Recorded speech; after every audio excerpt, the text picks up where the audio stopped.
You're listening to the Wanderlusting Wives podcast, your podcast for escaping life's monotony, indulging in your wildest travel fantasies, and discovering the constant beauty of this ever-changing world. On today's episode, Jamie Edwards returns to share about her incredible African safari experiences and lets us in on some recommendations for family trips to Finland and Iceland. Welcome to the Wanderlusting Wives podcast. We are your navigators, Allison and Regan, and welcome back to another Travel Tuesday. It's going to feel a little bit like deja vu today because this is part 2 in a series with Jamie Edwards. Before we jump on into her other stories that she's going to share with us today, just a quick plug for our website, www.wanderlustingwives.com, and there you can find easy links to all of our episodes, both the Wildcard Wednesday and Travel Tuesday episodes. And you can find more information about us, our travels, and if you want to be a guest, we're heading into, I think we're ready for season 3 guests at this point, Allie, which seems crazy. So if you want to be a guest for our season 3 of the Wanderlusting Wives podcast, we'd love to have you. Reach out to us and get in touch. Allie can let you know how to do that. Yeah, social media is a great way to get in touch with us. We are the most active on Instagram, so you can follow us at Wanderlusting Wives. Facebook is Wanderlusting Wives Podcast, Twitter at Wanderlust Wives, and then we also have an email address. You can give us your feedback. If you'd like to be a guest, you can reach out to us via email as well. Our email is wanderlustingwives@gmail.com. And then we'd love for you to give us a 5-star review wherever you listen to podcasts. I know Apple Podcasts allows you to leave like some words if you want to leave us some words or just a 5-star review. We'd love that too. And I guess without further ado, we have Jamie Edwards back, just like Regan had shared, and she is from the I Am Lost and Found travel website. So welcome back, Jamie. Thank you. Thank you both for having me back. Jamie, have you traveled anywhere since we last had you on the podcast? Since last week. Let me think. I did get up to Lehigh to take my son on a college visit. But other than that, no. I've been firmly planted in DC since then. All right. The college visits, they take you places, you know? That's a fun time. Yeah. Awesome. All right. Well, we're going to go a little bit farther away than that, I think, to start our conversation today. And I know that you've been on a couple of different safaris. So how did that kind of come about that you ended up on a safari in the first place? So my first safari was my honeymoon. And what is sort of I'd say interesting about the way that came about is that my husband planned our honeymoon as a surprise. So, which is was pretty challenging for me to not know where I was going for my honeymoon. But thankfully, I had enough trust and faith in him to marry him. So enough also to have him plan the honeymoon. So the backstory is that he, I guess as a birthday gift, gives me this really pretty overnight bag, this red Coach bag, leather accents. It was beautiful. And I said, this is such a great bag. It's a great weekend bag. And he said, this is the bag you're going to pack for our honeymoon for 3 weeks.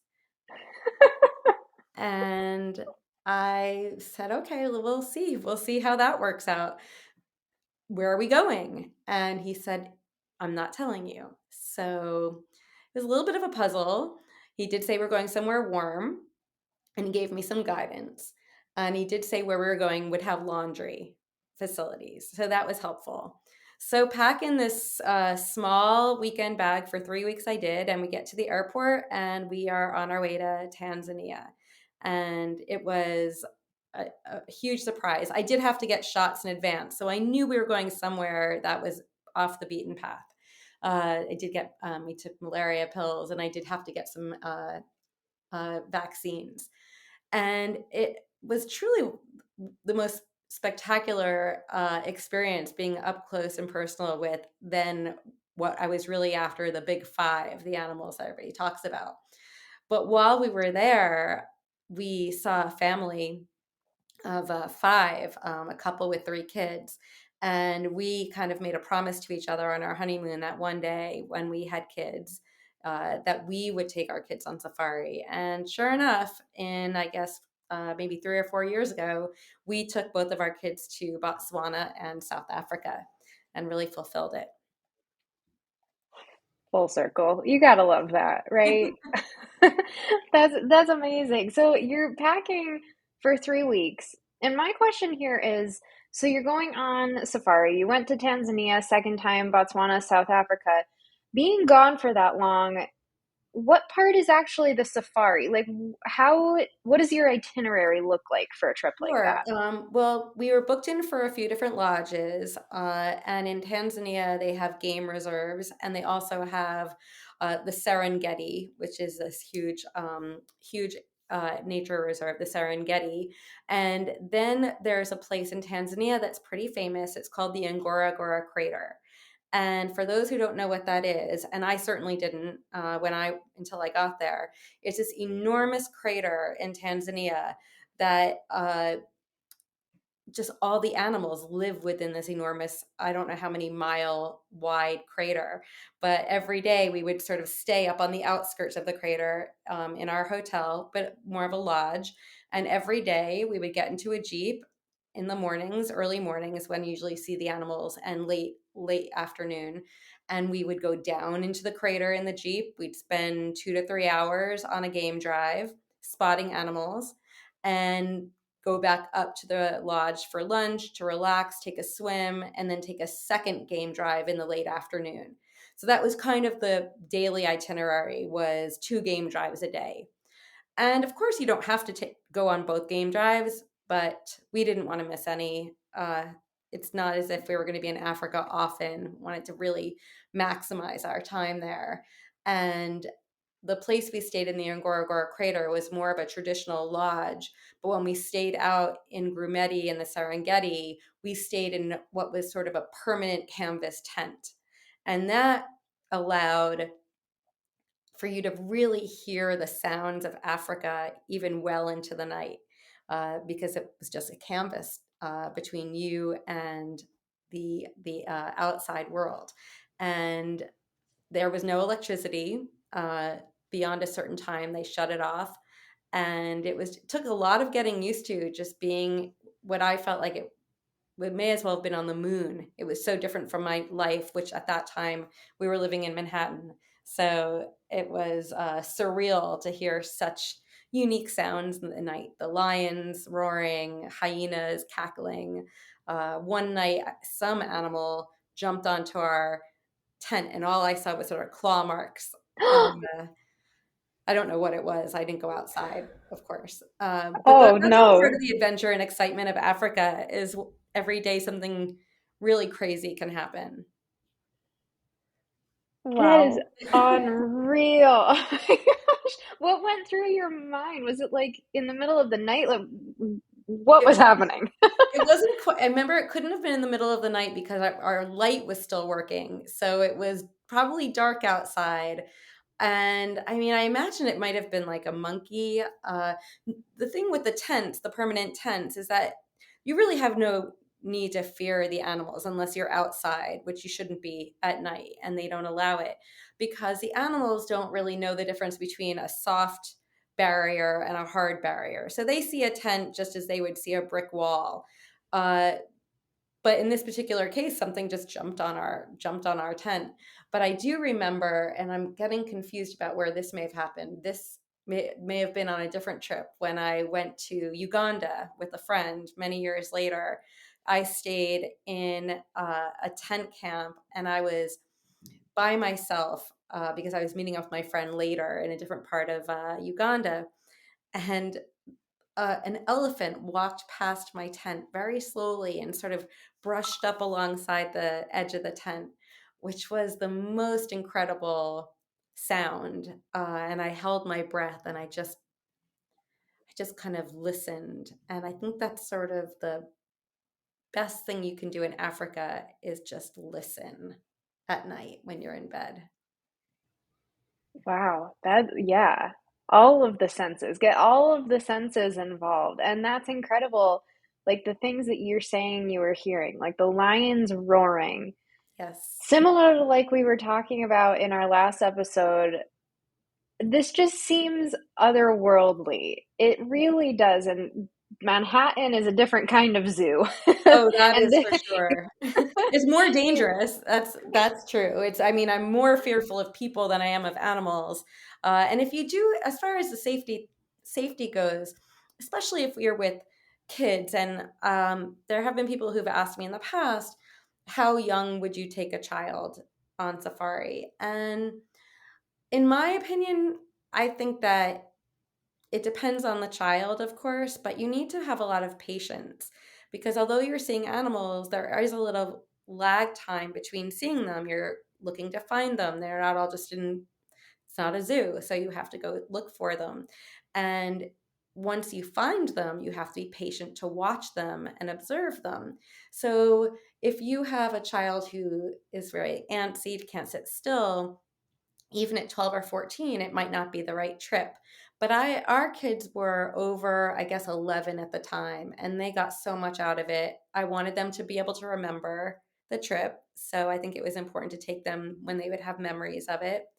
And the other thing to note was you're often in open Land Rovers. There's no sides to the, no windows, at least the ones we've been on. And it's very important that kids don't jump out or that no one puts their hands out to wave because the animals see the Land Rover as a big animal, not if you get out, they'll see you as a small animal. So you want to stay inside the Land Rover. I know it sounds like common sense, but you wouldn't believe what people do when they want to get a yeah. picture, especially.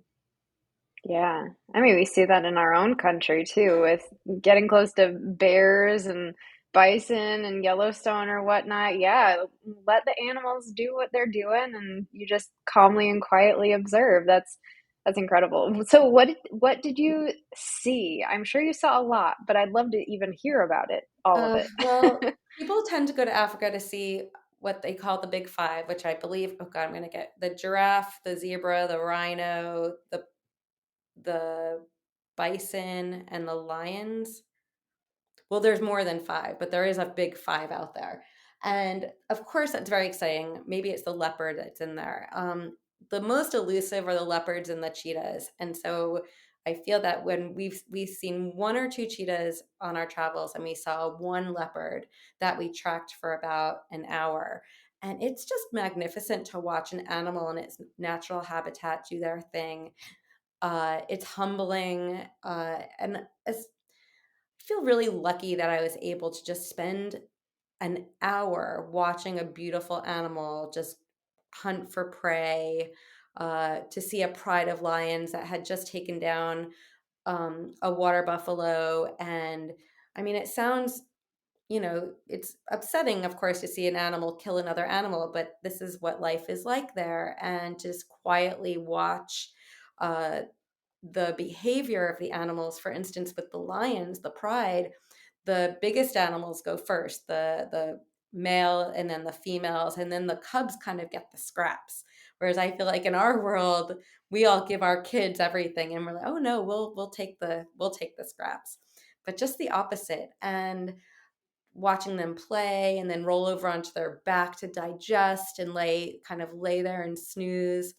It's all mesmerizing, I thought.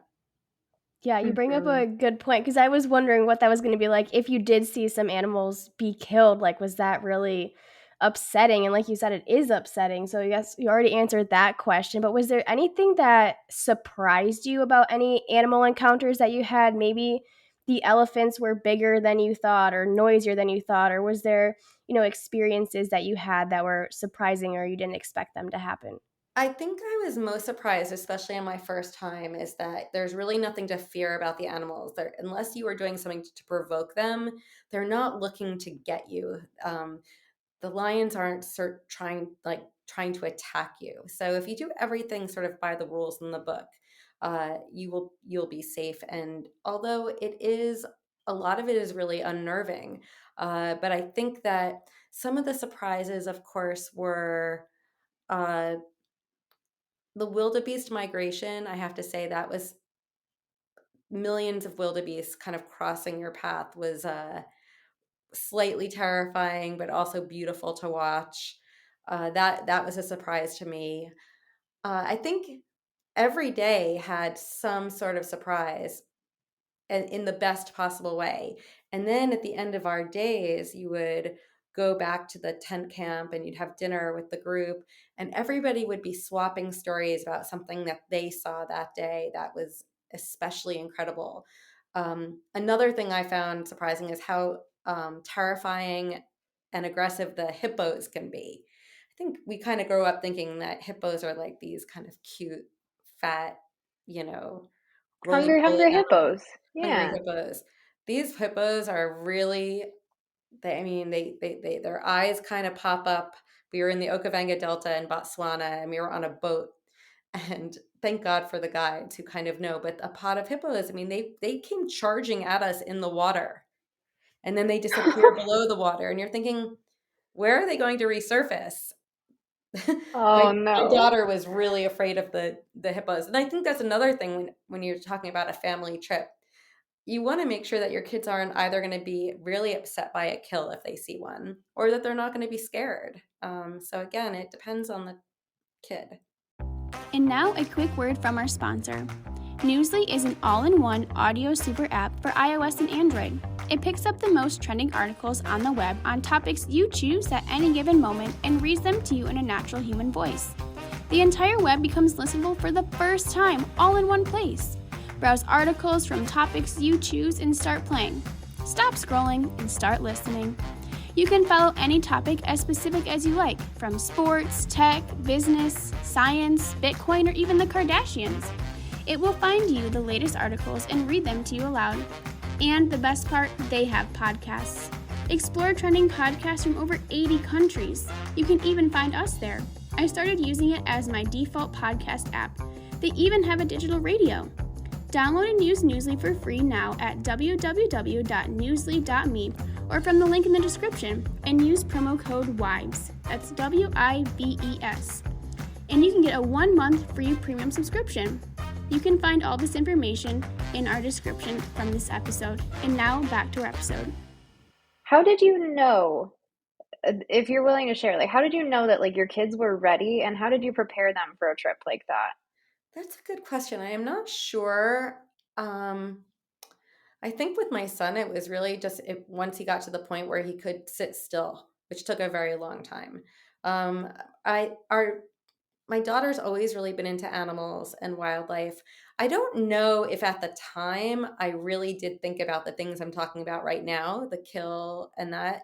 If I had, I don't know. I probably could have prepared them a little bit. And I believe that the guides do a really great job. Not only do they know how to track and find the animals based on animals like birds circling in the sky or where they might see where their footprints are.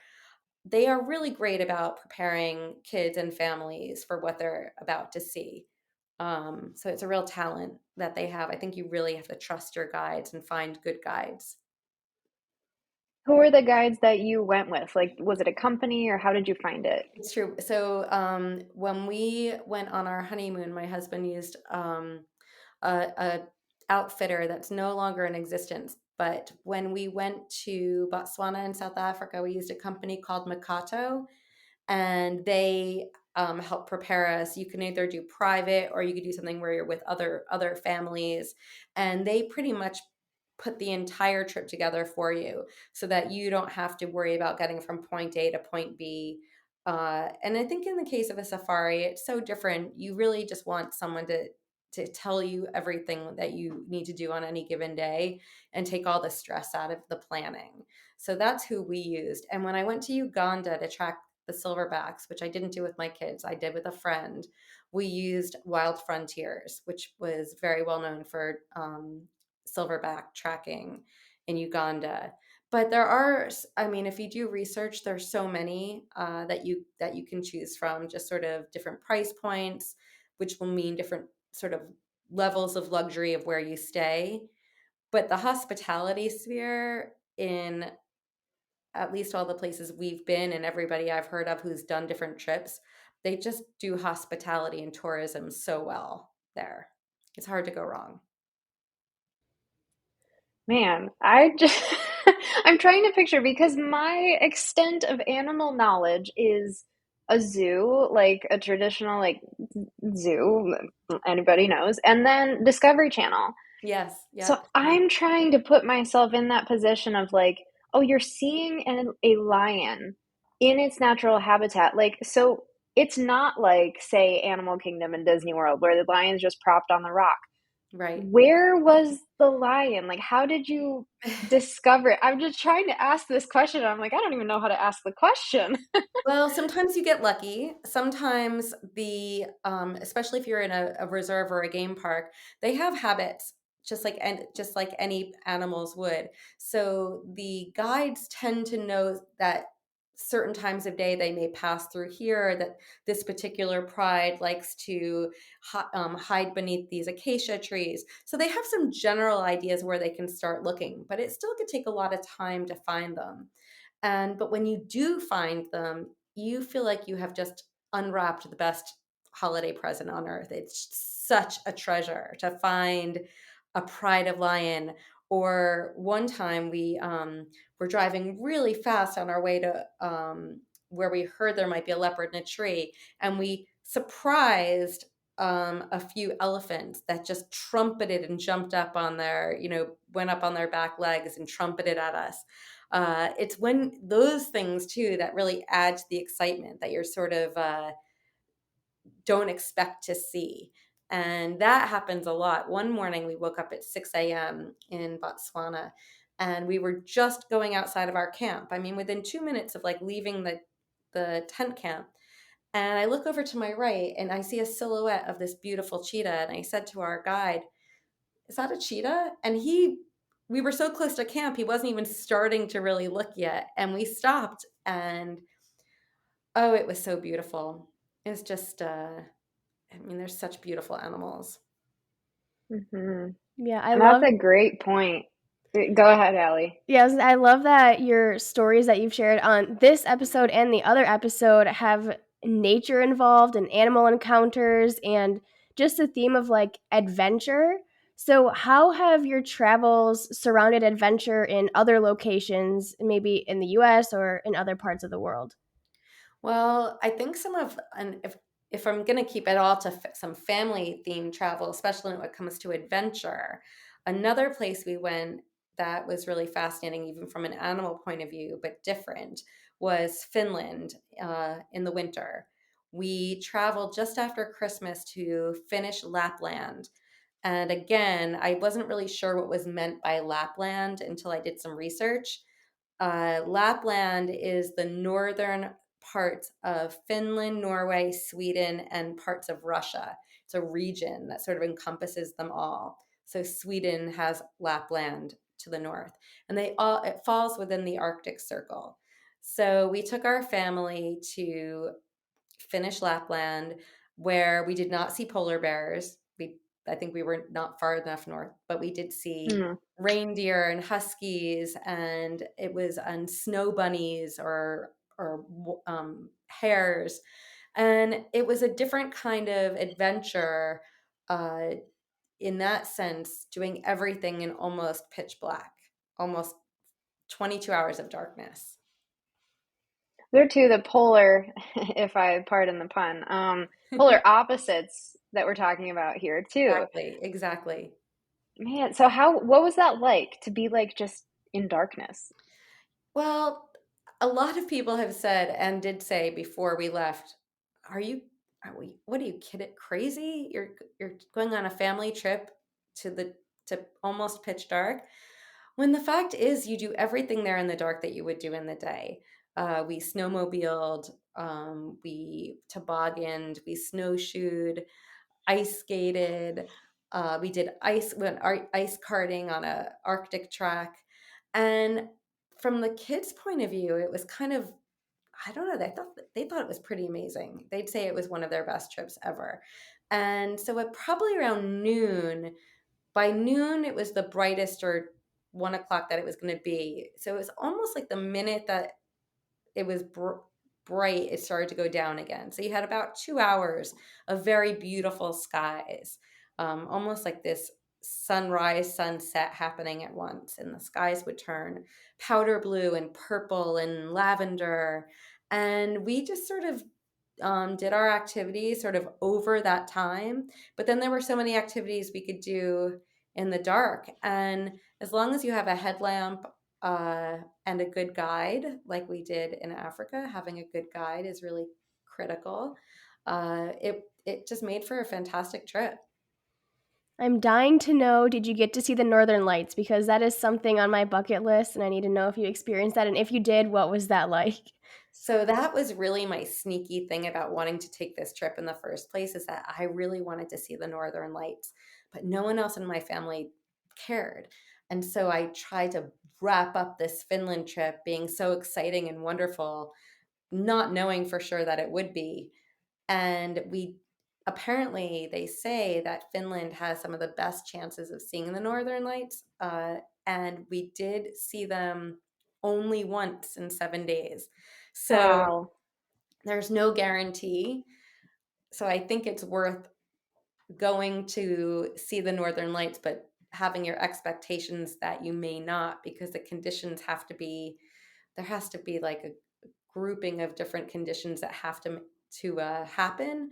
But the one night we did, it was like 17 below. It was really cold, and I still could not bring myself inside. We were staying in sort of a glass cube, and so we could see it through the cube, but I just wanted to get outside and take pictures. And it was ethereal. I mean, it was green swashes across the sky, and you'd see twinkling lights, and it really was.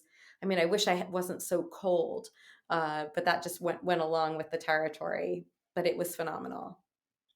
I Yeah. was really the Oh, only one who cared still. There's an app that you can, I downloaded an app that sort of tells you if the conditions are going to be conducive to seeing the northern lights on any given a night. So I was up all night looking at my app, driving my husband crazy. Uh, but it was worth it.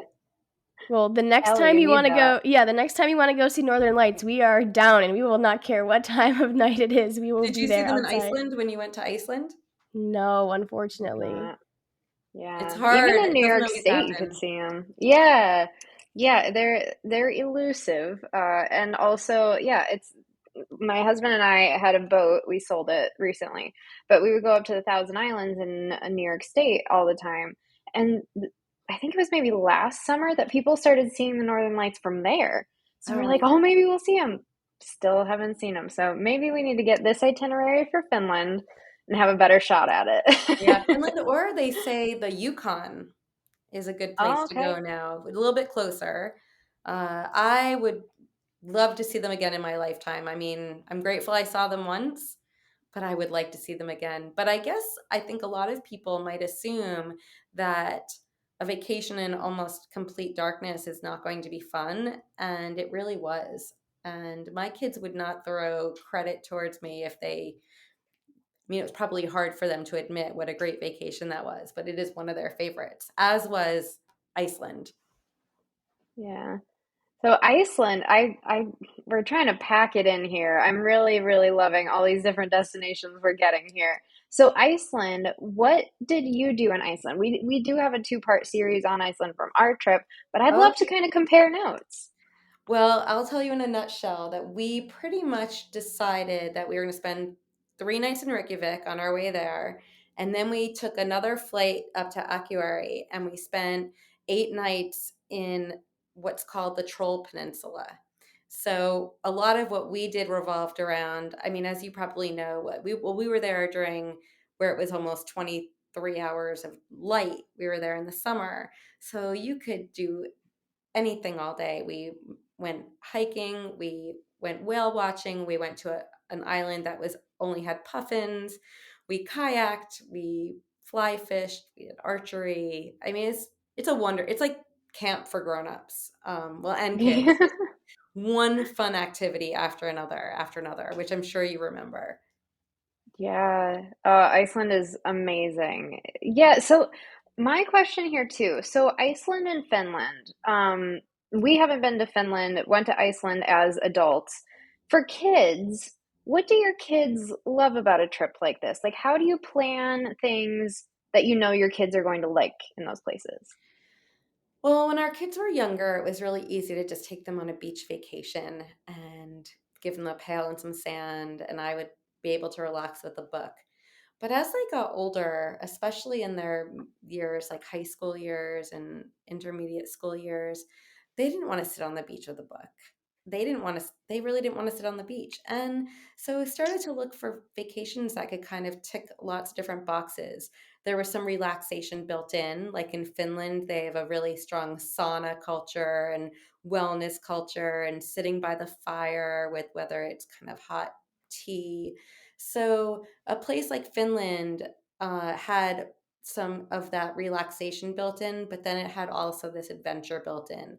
So in our particular case, we knew that our kids liked that sort of adventure. We'd sort of raised them and also to want to try adventurous things like hiking, even if they complained about it, which they did for many years. And now I think that they just have that kind of wanderlust in them, that they just want to do those kinds of exciting trips. I know a lot of families who still take just beach vacations with their kids and the kids still love it. But I think with our family, we just wanted to try maybe some less typical trips. Hmm. Sounds like it was well worth it. What amazing experiences your kids have been exposed to. Allie and I both grew up traveling too, and we understand like that's really important. It's really cool if you're able to, like however much a family's able to just expose your kids to different cultures and languages and food. What was okay, your take on Finnish and Icelandic food? I would love to hear this. Well, so, and the vegetarians out there and the vegans are not going to want to hear this, but in Finland, you eat a lot of reindeer. So you not only take reindeer rides, but you are also eating reindeer, which I will say I eat absolutely everything. I mean, I don't think I came away from Finland saying it was my favorite food in the world, but I also knew I wasn't going there for the food. But I really enjoy trying the traditional dishes, the stews. They have a lot of fish, like kippers and fish that are really, really strong. So I kind of pushed my boundaries and tried everything. And in Iceland, I really enjoyed the food in Iceland. The place we stayed had a wonderful chef, and we had a lot of game meats and a lot of uh, lamb, it's what probably sheep. Lamb is like one of their biggest animals that they have there. We had a lot of Arctic char, a lot of fresh fish. I think it's good to push yourself sometimes, but I was happy to get home and order a pizza, to be honest. Yeah, I feel Yep. that. I'm not as adventurous as you, but sometimes you just need a good old pizza from the US, slap on all the grease, the cheese, the pepperoni, you just need to go back to your American ways sometimes. But I like that you're so adventurous and that you've challenged your kids to be adventurous as well. I think it's so easy. I mean, I'm not a parent, so I can't really speak from a parent, but I think it's so easy for parents to just want to protect their kids and be like, we're not going to go on a game drive because what if the lion jumps on our vehicle or something crazy, right? So that might stop parents from doing that, but I think it's really admirable that you've taken the time to create these adventures for your kids that I'm sure are going to last a lifetime for them. And I guess my final question, unless Regan has more questions, is do you have another adventure in the works, whether that be with your kids or not? We do. Well, since my daughter's now in college and my son is now a senior, we're really only have like our summer vacations as a family. So I am already starting to think about next summer. And I can't believe I'm saying this, but we are planning to go back to Scandinavia. We are going to go to Norway and the Lofoten Islands, which are, I don't know if they're quite, they might be in the Arctic Circle. Have you been there? I've No. not. So that is sort of next on our list, and staying at these kind of sea cabins that are in a fishing village kind of have piqued my interest. So one day in the future, if I go, I happily come back and talk about it if you'll have me. That to me also Yeah. will have a lot of adventure built in. It'll be summertime. it'll be a lot of hiking and kayaking and things that we love. I'm sure it'll still be a lot of fresh fish. And so that we're really looking forward to that. Sounds amazing. Can't wait to hear about it. Yeah, let us know when you're back because we'll I definitely will. have you on. Amazing. Well, Jamie, thank you so much for just sharing your experiences and your kids' experiences too. Honestly, like in all of these really amazing destinations, we're really glad that you came on. So thank you. Oh, you're welcome. I mean, I really have loved reliving my trips, talking to you about them. So thank you. Yes, thank you. We've loved having you on. And make sure you check out Jamie's website. She has way more destinations on there, and I'm sure you will enjoy reading those as well, just as much as listening to our episode. So thanks again, Jamie. And make sure you check out the Antarctica episode as well if you didn't already. Thank you both. Thanks for tuning in to the Wanderlusting Wives podcast. Come escape with us again every other Tuesday for Travel Tuesdays and every other Wednesday for Wildcard Wednesdays. Don't forget to give us a subscribe and a follow on all of our social media and wherever you listen to your podcasts. And until next time, wander on!